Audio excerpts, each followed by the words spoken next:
invitado, el doctor Angelo Lombardi, un maravino de pura cepa, toda la vida viviendo en esta ciudad, viviendo en este país, intentando entender al país. Les decía hace unos días que hace muchísimos años, alrededor de 25 años, fuimos a su casa a proponerle la candidatura a la gobernación del estado Zulia por el MBR, porque yo creía que teníamos que tener a alguien de la aristocracia culta, digamos, diría Platón, de la gente que pudiera permitirnos tener un gobierno con mayor alcance, con mayor desarrollo para nuestra región. El doctor Lombardi no estaba de ganas en aquella época. Creo que nos hemos perdido de un buen gobernador de estado, pero hoy es un gran analista y yo quiero comenzar de lo general a lo particular. La situación compleja, profesor Lombardi, los Estados Unidos, ahora el pragmatismo de Donald Trump le volteó la torta a los venezolanos que anhelaban en el señor anaranjado una política de máxima presión a Venezuela, y lo que terminó siendo fue tremendamente blando con Nicolás Maduro. Lo escuchamos, profesor. Buenas tardes y bienvenido al programa. Bueno, Juan Carlos, una vez más, gracias por compartir contigo esta conversación y quienes nos acompañan, ¿no? Bueno, efectivamente, mira, nosotros estamos en este momento bajo el impacto mediático de las medidas de Trump, ¿no? O sea, un personaje bastante caracterizado y que está, bueno, está en la luna de miel los 3 primeros meses, ¿no? Ya vendrán las reacciones inevitables, poder y contrapoder, ¿no? Tanto a nivel interno como a nivel internacional. Él, como alguien dijera, pareciera que no fue electo presidente de Estados Unidos, sino presidente del mundo, ¿no? Entonces está disponiendo, compro Groenlandia, anexo Canadá, Gaza es una riviera, etcétera, etcétera, ¿no? Bueno, ya la realidad se encargará de poner las cosas en su sitio, ¿no? En el caso venezolano, realmente, mira, yo siempre, es decir, estoy plenamente consciente que no ahora, siempre, en cualquier coyuntura, el factor geopolítico internacional es importantísimo. O sea, yo no estoy negando que la geopolítica siempre tiene que ver con las situaciones nacionales de cualquier país. Y evidentemente que la influencia de Estados Unidos es muy grande, ¿no? Pero también sé que un país no piensa en los intereses de otros, sino en sus propios intereses. Entonces, Trump simplemente está pensando en los Estados Unidos y por eso se lleva su 6 norteamericanos, una negociación con el régimen para que acepte los deportados sin problema, venezolanos hacia Venezuela, pues y en aviones venezolanos. Entonces, bueno, la expectativa Marco Rubio, para quienes piensan que los Estados Unidos iban a ser radicales en su confrontación con el régimen, resulta que digo, bueno, que él no esperaba o que no espere que en el 2025 se produzcan cambios profundos con respecto a las relaciones Estados Unidos-Venezuela, ¿no? Entonces, yo creo que no se puede depender de lo que venga de afuera. Ese es mi punto, ¿no? O sea, reconozco la influencia externa siempre en cualquier situación política, pero no se puede depender de la situación externa para tomar decisiones. Lo mismo sucede con el imponderable del tradicional golpe de Estado en Venezuela. O sea, si nosotros nos quedamos en la genética venezolana histórica, bueno, las crisis políticas las resuelve el partido militar, como decía Pérez Jiménez. Entonces, y un régimen que termina negando el Estado de Derecho, que no cumple con las leyes y la Constitución, bueno, aparentemente pareciera que estamos entrampados, que si no nos salvan de afuera, nos salvará el cuartel, los uniformados. Bueno, yo rechazo ese reduccionismo y esa manera de ver las cosas. Yo creo que nosotros, con todas las penalidades, somos responsables del país y que tenemos que seguir insistiendo. Y yo estoy hablando simplemente por experiencia propia. Yo fui abstencionista radical en 2 ocasiones. Bueno, 20 años después, 15 años después, me di cuenta que eso no condujo a nada. Entonces, el primer derecho que tiene un ser humano es equivocarse cuando actúa de buena fe. Entonces, bueno, yo políticamente pienso que el abstencionismo no conduce a nada.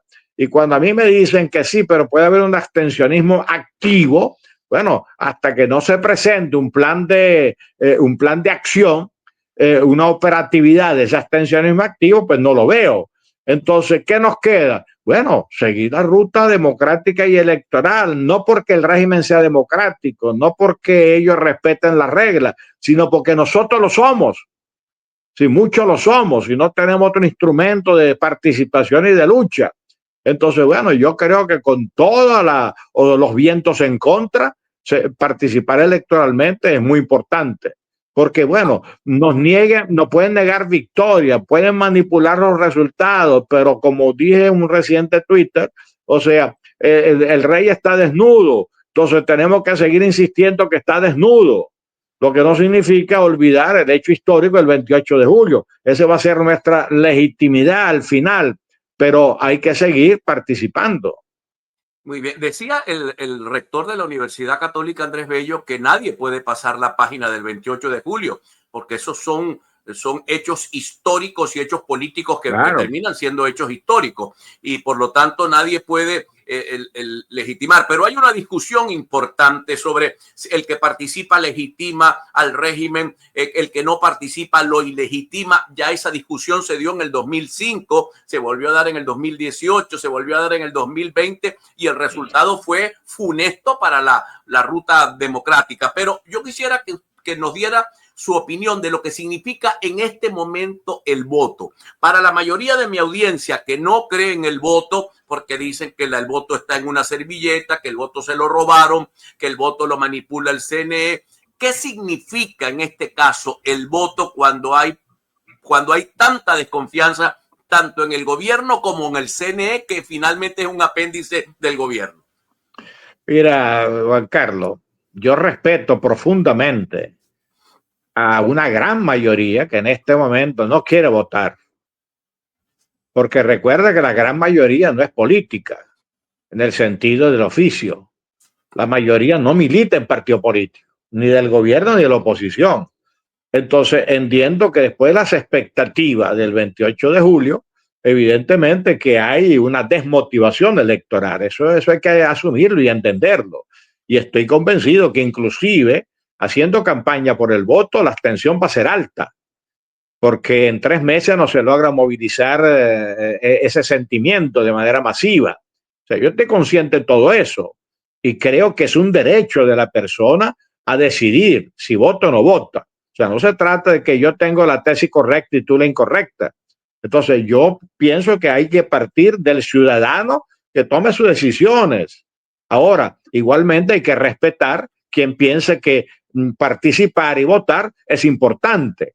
Entonces, no tanto discutir, porque cada uno tendrá sus razones, sino simplemente en el análisis que se haga de la situación política, tomar la decisión más conveniente o más oportuna, sin necesidad de pensar que todos somos alacranes, estamos vendidos, etcétera, sino a partir de una realidad objetiva.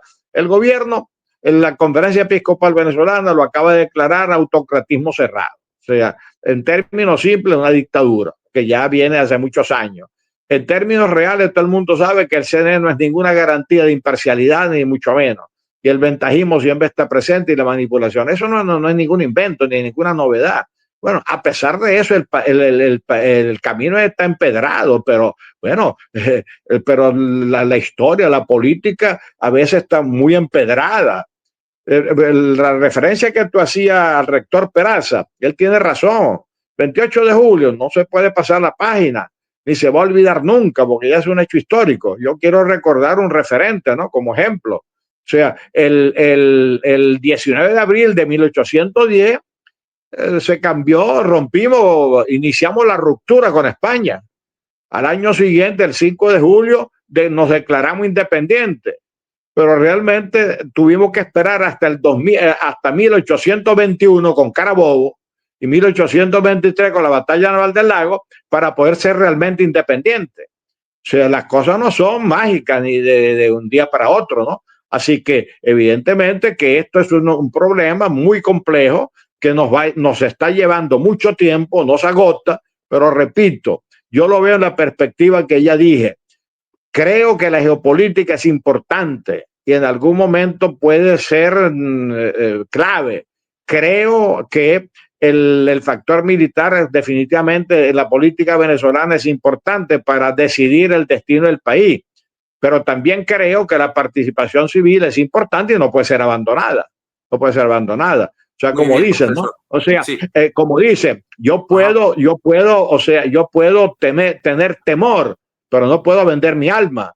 Bueno, si mi alma está condenada, ya no depende de mí. Si me equivoqué, bueno, yo reconozco y rectifico. En mi caso, yo diría que no solamente hay un análisis en lo posible racional, sino una experiencia que quiero compartir. Fui 2 veces abstencionista y no me condujo a nada. Cuando participé electoralmente, me di cuenta que realmente se lograba avanzar.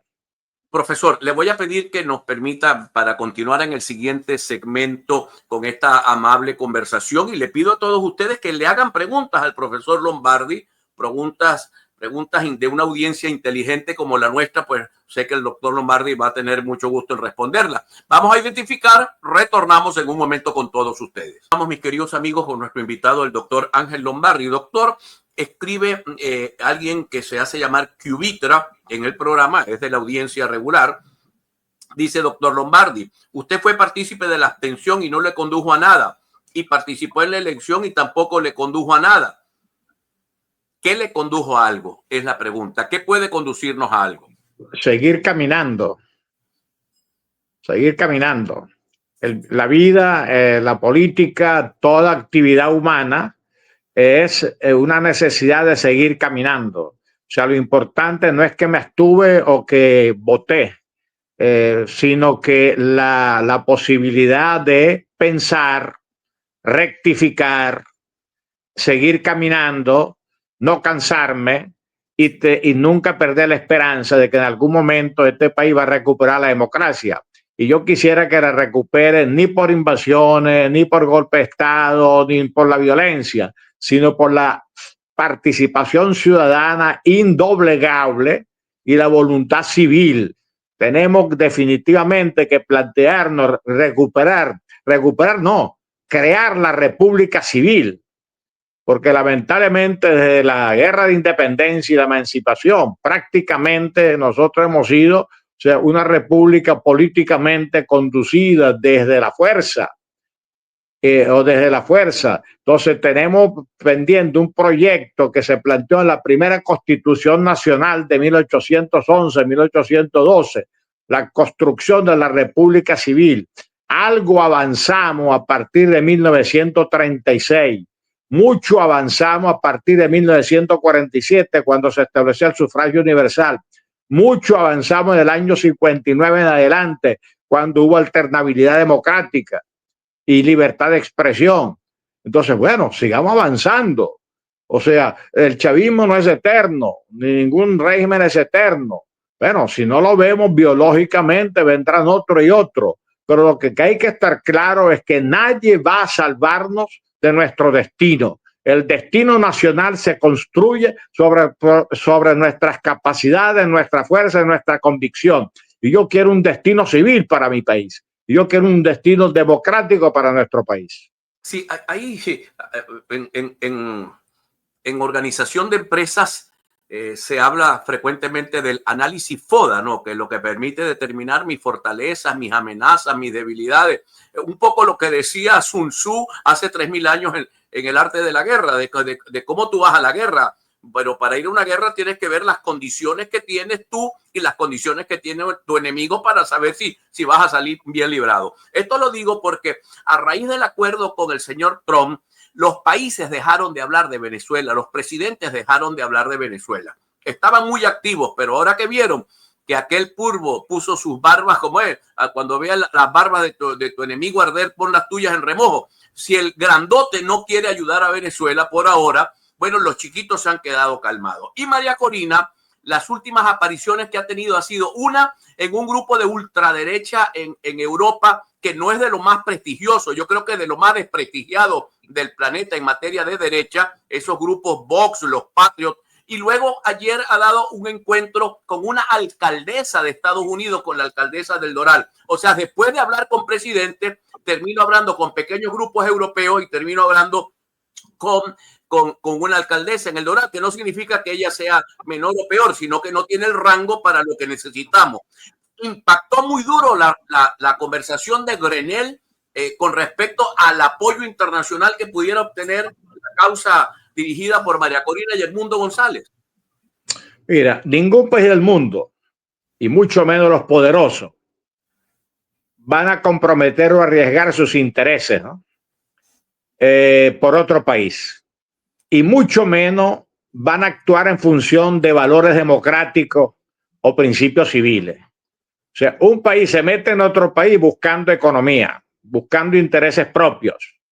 Y hoy en día ni siquiera lo están haciendo directamente como Estado, sino tienen grupos de mercenarios que actúan en la política internacional, en teoría, independientemente, pero patrocinado por un país o por una potencia.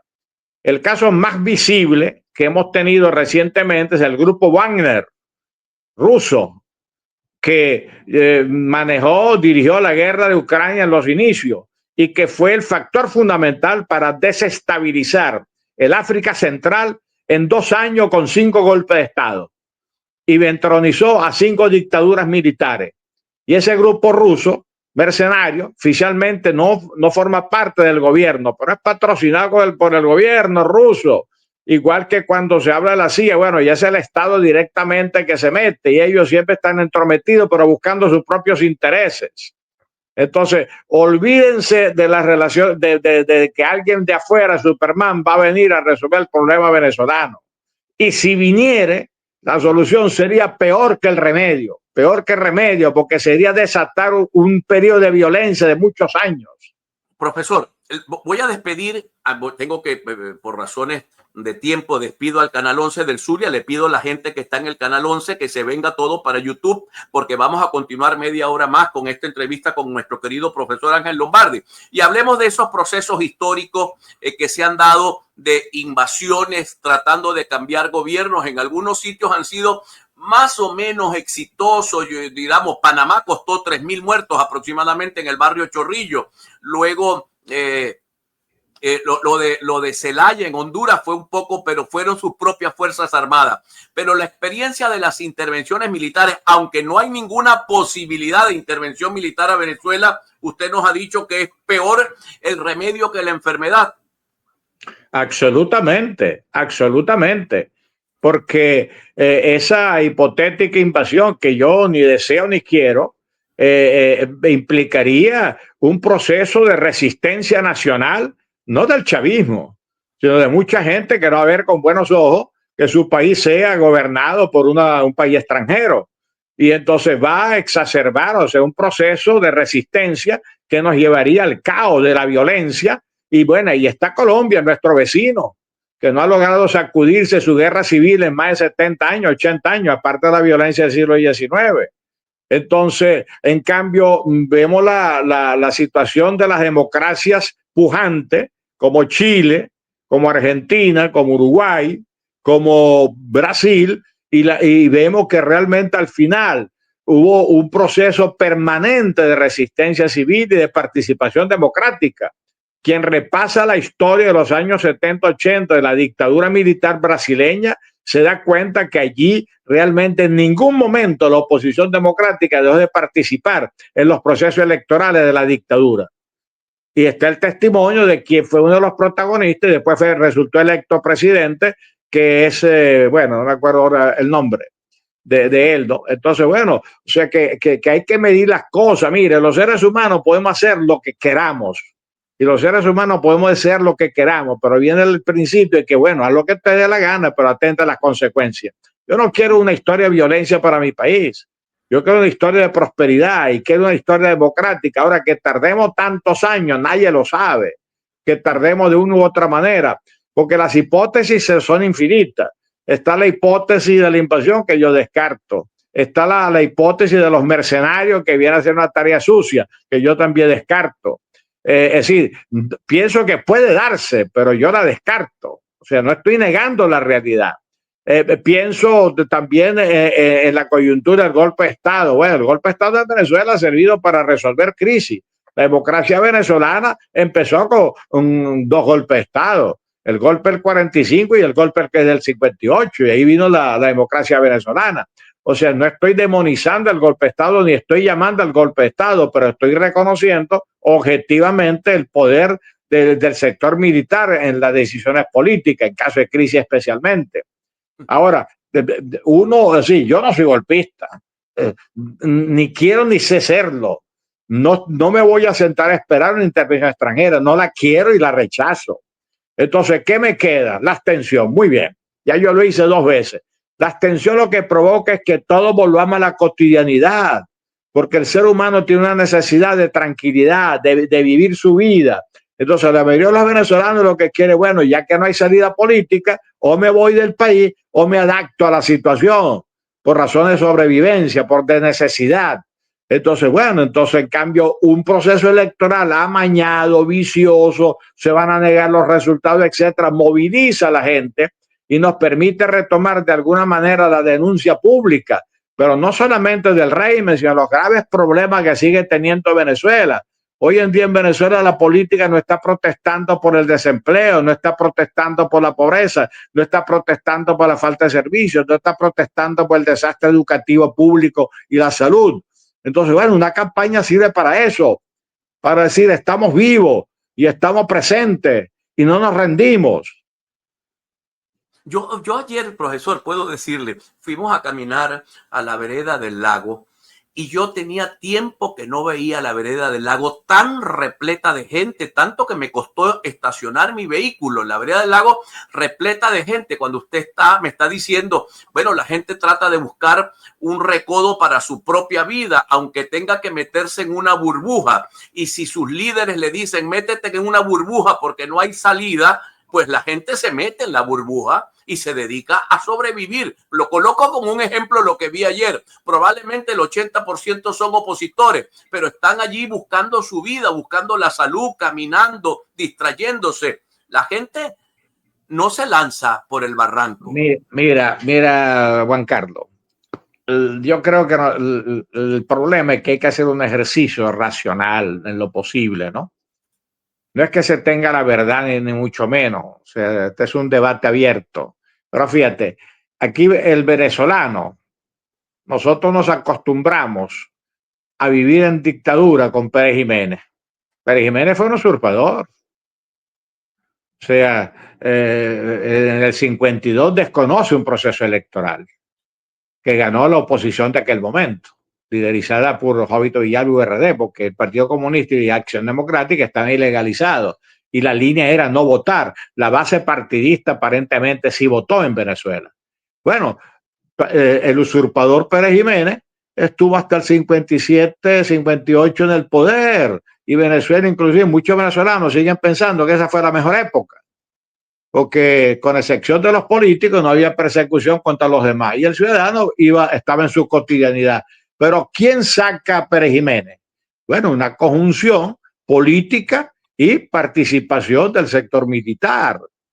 Entonces, ese es un modelo que se ha repetido en Venezuela. Eso por un lado. Por otro lado, hay que entender que históricamente ese cuento de que las masas tumban gobierno, eso no es real.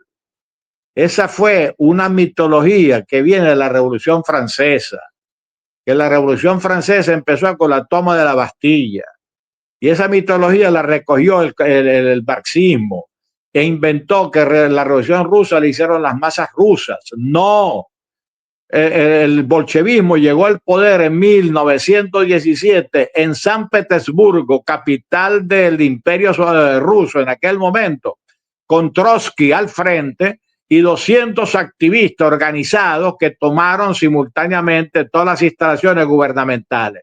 Y el gobierno no tuvo capacidad de reacción porque venían de la derrota de la Primera Guerra Mundial y en donde San Petersburgo estaba lleno de gente hambrienta y que venía y lisiados que venían de la guerra. Entonces, en ese escenario fue que empezó la revolución bolchevique. Las masas vienen después. Cuando Pérez Jiménez cae por un golpe de Estado, o sea, palaciego, de un sector militar y sectores civiles que venían organizándose en esa dirección, o sea, las masas salen después que el avión, la vaca sagrada está en el aire, a unos a saquear y otros a festejar. Esa es la historia. Entonces hay que entender que al ciudadano no se le puede pedir un sacrificio más allá de su capacidad y sus posibilidades. Y el primer deber privado que tiene un ciudadano es consolidar su subsistencia y el de su familia y garantizar de alguna manera su seguridad. Eso no se puede criticar. Ahora, el que tenga conciencia y capacidad, bueno, se moviliza políticamente. Entonces, el voto simboliza todo eso. Simboliza todo eso. O sea, la vía ciudadana y civil para lograr cambios políticos. Ahora, si no se da hoy, se dará mañana, pasado mañana, dentro de 30 años, no lo sé. Pero Profesor, no podemos abandonar el camino realmente cívico-civil. Le voy a leer tres preguntas si me permite. Dice Gilberto Romero que yo creo que entendió mal lo que usted explicó, pero usted seguramente podrá reafirmar lo que dijo. Dice, ahora hay que acostumbrarse al régimen y a seguir el camino. ¿Qué tal? No me la calo. Primera afirmación. Y no, la en segunda absoluto. dice, adelante, responda uno. No, en absoluto. Yo no predico resignación ni aceptar al régimen. Yo lo que digo es aceptar la realidad. Mientras no cambie, ¿no? O sea, que es diferente. Aceptar al régimen es la complicidad, seguir haciendo negocio con el régimen o apoyado en él. Lo otro es resignación. Yo no estoy de acuerdo con ninguna de las dos cosas. Yo estoy diciendo que un civil, un ciudadano, tiene todo el derecho de cuidar su cotidianidad, la subsistencia y la sobrevivencia digna de él y su familia. Ahora, eso no significa que nos exime del compromiso político. En este caso y en esta coyuntura, el compromiso político es que cada uno libremente decida participo o no participo. Eso es todo.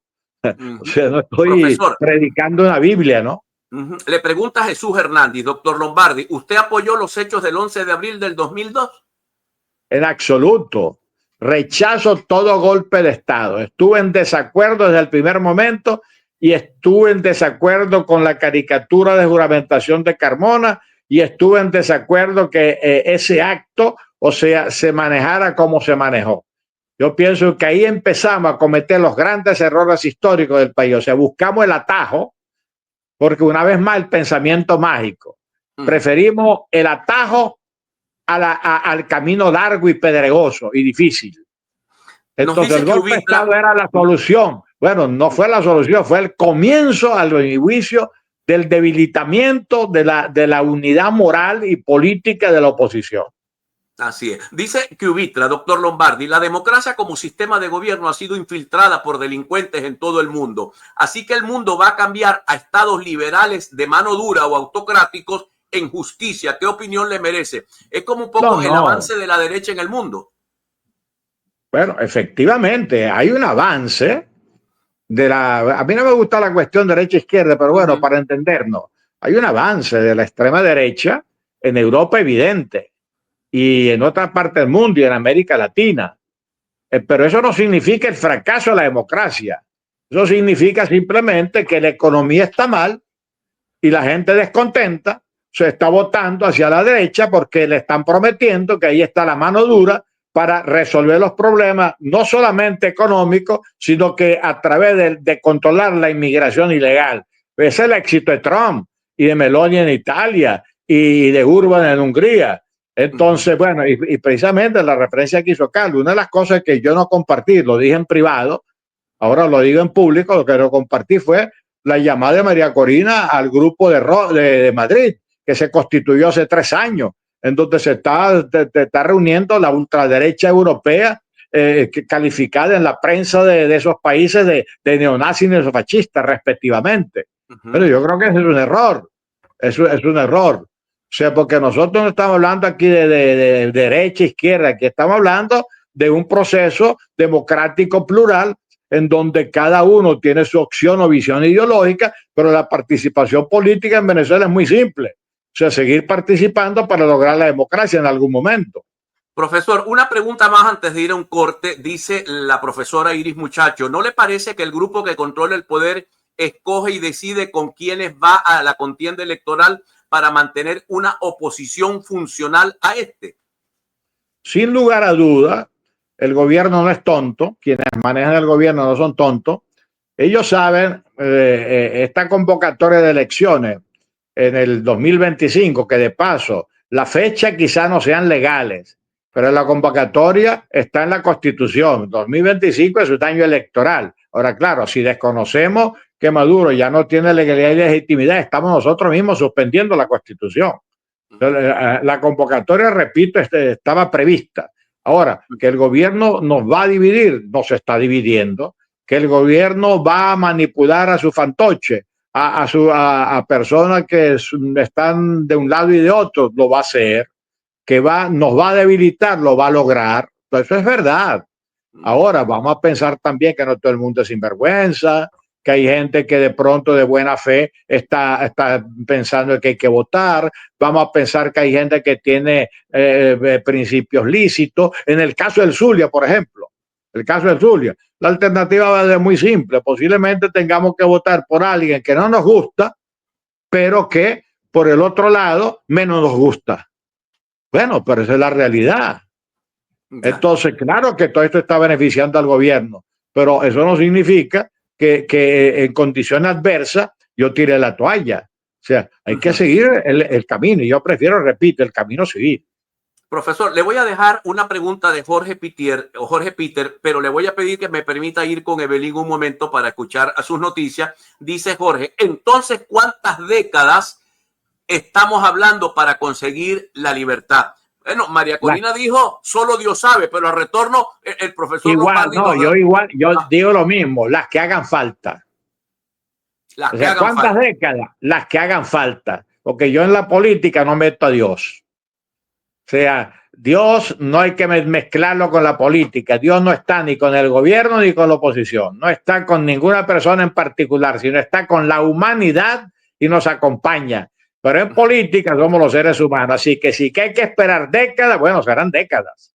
Muy bien, voy con Evelyn Castro. Evelyn, bueno, continuamos con el profesor Lombardi. El señor Franklin Linares le dice, profesor, recibí mi título de su mano cuando fue rector de Luz. Profesor, mientras estén armados pueden hacer lo que les venga en gana indefinidamente. ¿Acompaño yo?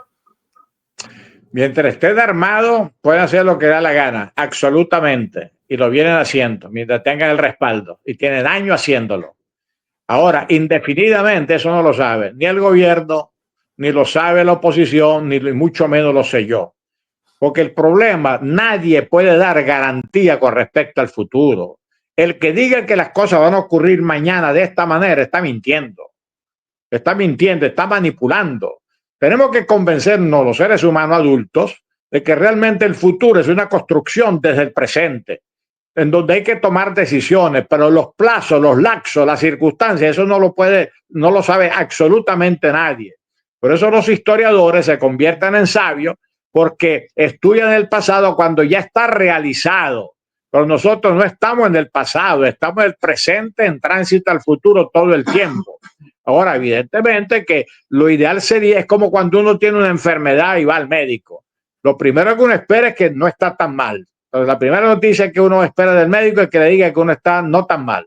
Y en segundo lugar, que me voy a curar pronto. Bueno, y resulta que el médico dice, no, usted está mal, está en las últimas. ¿En cuánto tiempo? No lo sé. ¿Y cuál cura? No lo sé. Bueno, entonces nos toca vivir con esa incertidumbre a nivel individual. Y eso sucede todos los días. Bueno, igual hay que vivir, hay que acostumbrarse y entender que hay que vivir con incertidumbre todos los días. En tiempos normales existe la incertidumbre. Ahora imagínense lo que significa en tiempos anómalos como los venezolanos. Muy bien, tengo una pregunta del señor Jorge Peter. Dice, el problema, doctor, es que ningún dictador en el país destruyó a Venezuela. O sea, los dos últimos dictadores fuertes, que fueron Gómez y Pérez Jiménez, según él, pues no destruyeron a Venezuela, más bien fueron constructores, y estos señores que gobiernan hoy el país han destruido a Venezuela, según la afirmación de Jorge. Bueno, eso con el permiso es discutible, porque efectivamente, ¿no? Eso es un juicio histórico. O sea, Páez, yo comparto la idea de que fue un constructor con todas las deficiencias. Ya con los Monagas tengo mis dudas si fueron constructores o destructores. Después viene Falcón, 4 años. Cecilio Acosta destrozó la gestión de Falcón. Y después viene Guzmán Blanco. O sea, aparentemente construyó, pero era un gran ladrón. Y dejó al país en caos. Después viene la lucha por la sucesión. Entonces Cipriano Castro fue un terrible administrador. En cambio Gómez fue un tirano, pero creó las bases de la estructura de Estado que tiene Venezuela en el siglo XX. Entonces depende cómo lo veamos. López Contreras y Medina, excelente administradores y personas honorables y que ayudaron mucho a la apertura democrática, aunque no se les reconozca. Bueno, o sea que eso es cuestión. Ahora, sin lugar a dudas, esta crisis de los últimos 25 años ha sido quizá con la guerra de independencia y la guerra federal el periodo más destructivo que hemos vivido en Venezuela. Sin duda. El modelo Chávez, porque Maduro es totalmente distinto económicamente a Chávez, se estrelló también con la realidad Nicolás Maduro, que tuvo que cambiar el modelo económico. No, el modelo económico nunca existió. Mira, Juan Carlos. Quiero decir, el expropiador de Chávez, el que decía que ser rico es malo. Mira, otro mito producto de la época de la Guerra Fría y de la confrontación con el comunismo. Se inventó, y con el fascismo y el nazismo. El fascismo hablaba de una economía corporativa, como si fuera diferente. El comunismo hablaba de la economía planificada de Estado. Todo eso es falso. En la práctica nunca ha dejado de funcionar en el mundo y en todos los países el modelo capitalista. Lo que cambia es la gerencia estatal, pero nunca tuvimos el capitalismo de Estado. En Cuba lo que hay es un capitalismo de Estado, en donde un cogollo de oligarcas, nuevos ricos, amparado en el control político y militar, hacen negocio dentro de la racionalidad del intercambio mundial. Cuba es comprador de pollos y de otros productos a los Estados Unidos y son tan mala paga que los gringos les piden que paguen cash. Cuba tiene desde hace 20 años relación comercial bilateral con los 25 estados federales de los Estados Unidos que son agrícolas, que le venden cosas de la agricultura y tienen que pagar cash. Rusia lo financiaba, pero no porque renunciara al modelo del intercambio capitalista, sino porque ellos eran mercenarios de las aventuras bélicas rusas de la Unión Soviética en África. Por favor, desde el siglo XVIII en adelante, el mundo es capitalista y lo sigue siendo en este momento. Ahora es un capitalismo diferente al que estudió Marx, porque el capitalismo, como todas las cosas en la vida, evoluciona. Y evidentemente que el capitalismo tiene perversiones inmensas. El consumismo, la alienación, el armamentismo, o sea, la geopolítica de la conquista, etcétera. Pero es la realidad. Es la realidad. Entonces no nos engañemos con mitos consoladores. Bueno, es que la gente eventualmente se desespera y hace promesas desesperadas. Por ejemplo, Daniel Díaz dice acá, el único camino que nos queda es independizar al Zulia y seremos la República del Zulia o del occidente del país, carajo. Bueno, pero tendría que nacer nuevamente Venancio Pulgar y no hay un Venancio Pulgar en este momento en el Zulia, doctor. Que también es mentira, también es falso históricamente. Venancio era gumancista. Cuando no le dieron lo que él quería, políticamente y económicamente, se alzó con un grupito de personas aquí en el Zulia y planteó la autonomía, porque no era la independencia, era la autonomía, dentro de un concepto de la época que era el Estado federal. Así que la autonomía, nosotros fuimos diferentes y autónomos, pero no jurídicamente, no políticamente, porque la aduana se controlaba desde Caracas, sino en términos regionales por razones geográficas y económicas particulares. Entonces, lo de la autonomía nunca ha existido y lo de la independencia menos. Son fantasías históricas. Más bien, en el año 1989, con la elección directa de alcalde y gobernadores, allí sí, no el Zulia, sino Venezuela dio su paso más importante hacia la autonomía federal, que es lo que realmente deberíamos seguir aspirando. Y eso está en la primera constitución de Venezuela, 1811. Una república federal, que lo hemos sido de nombre, pero no de hecho. En la práctica nunca hemos superado el centralismo. Mucha gente ignora, por ejemplo, que en la época de Guzmán Blanco nosotros nos llamamos Estados Unidos de Venezuela. Claro. En algún momento.